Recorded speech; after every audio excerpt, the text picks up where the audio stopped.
মাননীয় senior vice chairman doctor Saimon Faisal Mujaddidi সাহেব, আজকের এই জনসভায় একটি কথাই বলতে চাই।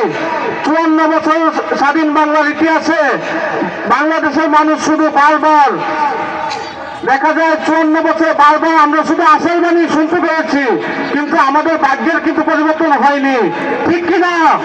আমাদের ভাগ্যের কি পরিবর্তন হয়েছে? বারবার শুধু আমরা আশার বাণী শুনি। 24-এর আন্দোলনে আমরা দেখতে পাই বৈষম্যহীন বাংলাদেশের কথা, কিন্তু দুর্ভাগ্যের বিষয় এখনো আমরা বৈষম্য দেখতে পাই সমাজের প্রতিটি রন্ধে রন্ধে।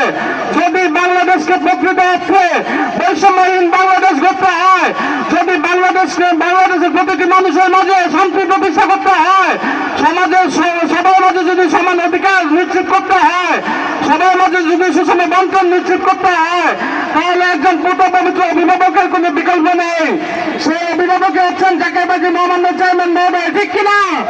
বাংলাদেশের সবাইকে যদি অর্থনৈতিকভাবে মুক্তি দিতে হয়, বাংলাদেশের যুবকদেরকে যদি বেকারত্ব অভিশাপ থেকে মুক্তি দিতে হয়, তাহলে অর্থনীতিবিদ ডক্টর সাইমন ফয়সাল মুজদ্দিদি সাহেবের বিকল্প নেই, ঠিক কিনা? আর ডক্টর সাইমন ফয়সাল এবং পীরজাদা আলহাজ খাজা মুস্তফা আমির ফয়সাল কর্তৃক মনোনীত শিবপুর উপজেলায় চাকের পার্টি মনোনীত পদপ্রার্থী সায়েম আলী পাঠান এইখানে গোলাপ ফুলের কান্ডারি। আপনারা সবাইকে গোলাপ ফুলে ভোট দিবেন, মুক্তির প্রতীক শান্তির প্রতীক গোলাপ ফুলে ভোট দিবেন। যদি আপনারা ভাগ্যের পরিবর্তন ঘটাতে চান, যদি শিবপুর উপজেলাকে বাংলাদেশের মধ্যে অন্যতম শ্রেষ্ঠ উপজেলা হিসেবে রূপান্তর করতে চান, তাহলে সায়েম পাঠানের কোনো বিকল্প নেই। সায়েম পাঠান এমন একজন নেতা যার নামে কোনো কলঙ্ক নেই, ঠিক কিনা? আপনারা শিবপুর উপজেলাবাসী বলেন, সায়েম পাঠানের নামে কি কোনো কলঙ্ক আছে? তিনি কি চাঁদাবাজি করেছে?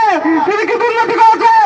যদি তাই হয়, শিবপুর উপজেলার জন্য প্রকৃত অভিভাবক হিসেবে সায়েম পাঠানকে আপনারা নির্বাচিত করবেন, আপনারা নির্বাচিত করবেন, আপনারা অদাবদ্ধ হচ্ছেন, আপনারা সবাই গোলাপ ফুলে ভোট দেবেন।